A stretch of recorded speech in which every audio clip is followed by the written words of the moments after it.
بسم الله الرحمن الرحيم سبح لله ما في السماوات والأرض وهو العزيز الحكيم له ملك السماوات والأرض يحيي ويميت وهو على كل شيء قدير هو الأول والآخر والظاهر والباطن وهو بكل شيء عليم هو الذي خلق السماوات والأرض في 6 أيام ثم استوى على العرش يعلم ما يلج في الأرض وما يخرج منها وما ينزل من السماء وما يعرج فيها وهو معكم أينما كنتم والله بما تعملون بصير له ملك السماوات والأرض وإلى الله ترجع الأمور يولج الليل في النهار ويولج النهار في الليل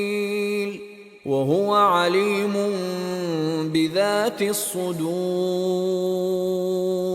آمنوا بالله ورسوله وأنفقوا مما جعلكم مستخلفين فيه فالذين آمنوا منكم وأنفقوا لهم أجر كبير وما لكم لا تؤمنون بالله والرسول يدعوكم لتؤمنوا بربكم وقد أخذ ميثاقكم إن كنتم مؤمنين هو الذي ينزل على عبده آيات بينات ليخرجكم من الظلمات إلى النور وإن الله بكم لرءوف رحيم وما لكم ألا تنفقوا في سبيل الله ولله ميراث السماوات والأرض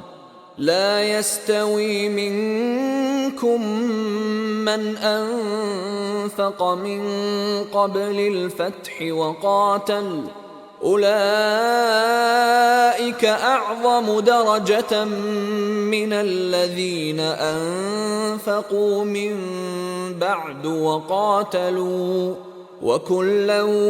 وعد الله الحسنى والله بما تعملون خبير من ذا الذي يقرض الله قرضا حسنا فيضاعفه له وله أجر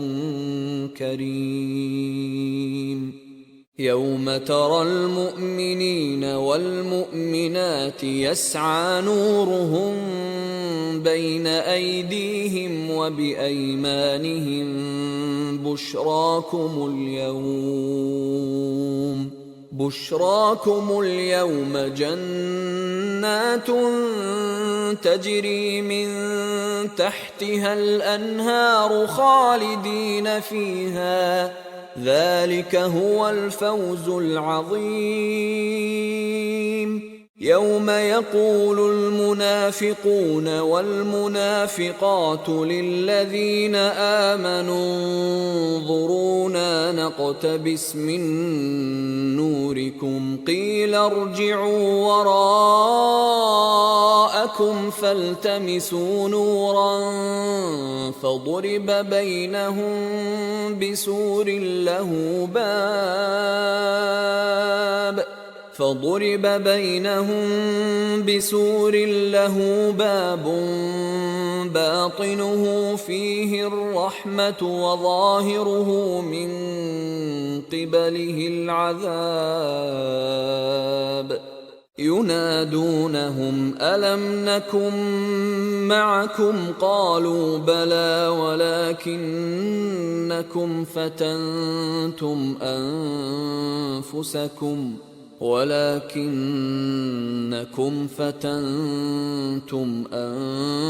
أنفسكم وتربصتم وارتبتم وغرتكم الأماني حتى جاء أمر الله وغركم بالله الغرور فاليوم لا يؤخذ منكم فدية ولا من الذين كفروا مأواكم النار هي مولاكم وبئس المصير